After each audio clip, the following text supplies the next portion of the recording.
Hello, hello. I'm Dr. Chip, and we're here at Natural Health. This is our health shop of the week, talking about learning and helping kids learn in school. So I'll be more focused on the nervous system. Again, I'm a chiropractor here at Natural Health, and just helping people really understand how important their brain and body connection are for your overall health.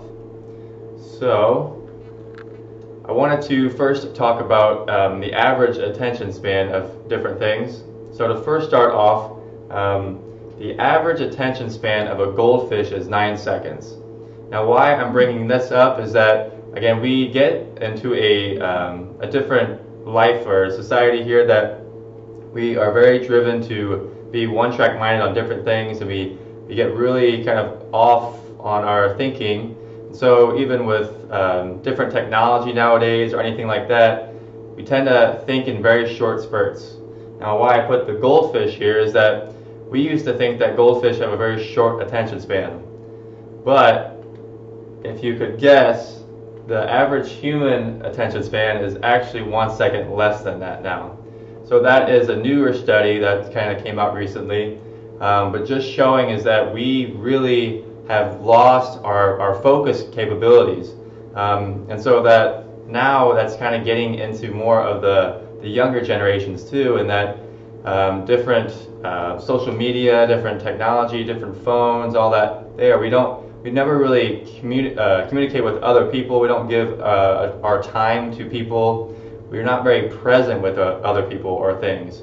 We tend to kind of look at our phones, look for other things, and then we lose our attention span very quickly.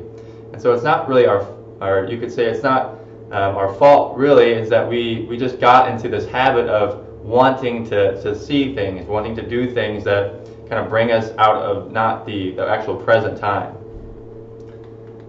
So again, the technology and the social media kind of made us more of a attention savvy, or we wanted to really want the new thing. So notification addiction. We get in that habit of, oh, we got a text message, we have to answer it now. We got a notification on Facebook or Instagram or social media, we have to answer it now, we have to get to it now. And so that mindset, that thinking all the time makes us very short attention span minded. And so again, helping us to kind of get back away from that even will help the kids that help shorten or lengthen their attention span also.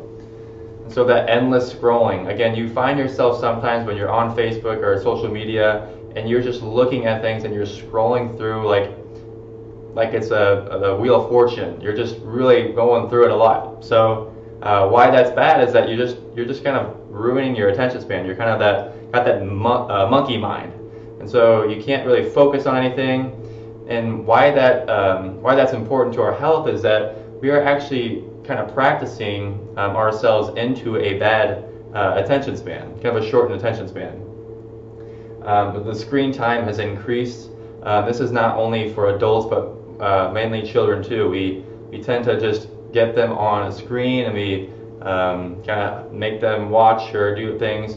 And again, now the times are changing. Again, we have to kind of adapt, and we are needing to go more online, which is not a bad thing. I'm not saying that screen time is bad, but I'm saying is that we need to make sure that we're balancing most of the screen time with people, with relatives, family, friends.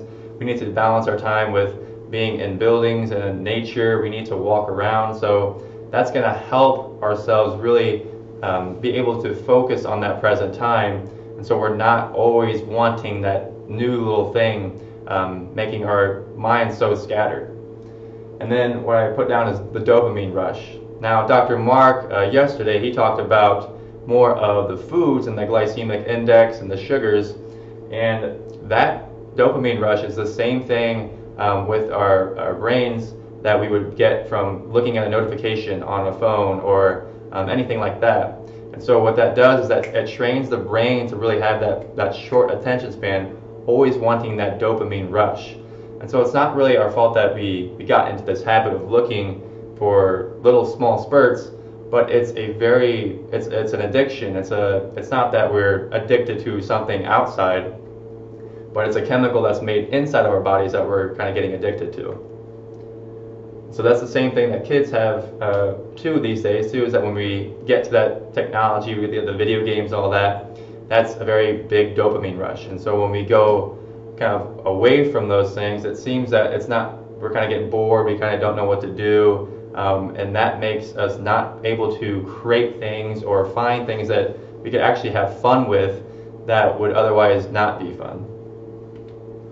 So some helpful tips. Time slots for technology. Now a lot of times is that we get in the habit of, we gotta get our phone out every 10 minutes, look at our phone, put it back, and why that's bad is, again, we're losing that attention span focus. Now what we can do is a time slot for technology, because you could do it any time of the day you want, but just make it a 30-minute or a 20-minute time span of, you're going to look at your phone for that period of time, or the kids is that you're gonna help them or let them on the computer for this much time, or you're gonna let them play video games for this much time, and that helps them to just focus on one thing, and then they can have their enjoyment of it or whatever, and then move on to something else. Actually help them do something more productive, or go outside, just something that's better for their bodies and their health in general. Walk outside and observe. Again, sometimes when we're walking or running or anything like that, we get this kind of mentally overloaded. We have to listen to songs or anything like that. And I'm not saying that's bad or good. I'm just saying is that more of, if we can really practice our focus, practice our attention, and really get into that present moment, it becomes a skill for us. Just like golf, just like tennis, a sport, an instrument, anything like that. When we get good at it because we're practicing it more, then we can show it to other people. We can really be there with somebody at that moment, and that will help kind of filter down to our kids, and they'll notice that they're really with you in that moment of time. Again, that's what I kind of brought up there, practice skills. But the skills is more of that every kid is very unique. Some are good at sports, some are good at instruments, some like to read. They're all different, and it's good to kind of get into a lot of those things, but maybe help your kids to find that one thing that they like or what they're good at, and so that they can really practice it and they can hone in being very present, and so that they actually really center their mind and center their focus, so that it transfers to actually learning in school and knowing how to really keep their attention in one thing. And then meditation and breathing. Again, there's so many different forms out there, but meditation and breathing, it's really just more about keeping your brain and body in balance. So a lot of times is what we're going throughout our days, we're just overly thinking about whatever we want to, and that could be just finances, it could be family, friends, events in the future, anything like that. But the meditation and breathing, meditation is just really to become familiar with yourself and just kind of be present in that moment. And the breathing, why I put that there is that you can really just, that's a form of meditation. And all you have to do is just sit there for 10 minutes and just sit with you could say sit with the kids, you could help them. But all you would do is you would focus on your breathing for 10 minutes. Imagine focusing on your breath for 10 minutes. Nobody does that. So that's a very easy thing to do. Sometimes when people meditate, it's hard to close your eyes and just sit there and focus, because then that's when the thoughts start going and we get scattered. But breathing really helps your mind to focus on one thing, and the breath is very important for your overall health and well-being in general.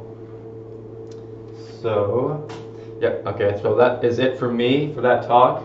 I hope you learned something. But our next health shop is with Eddie tomorrow, August 12th at 6 o'clock.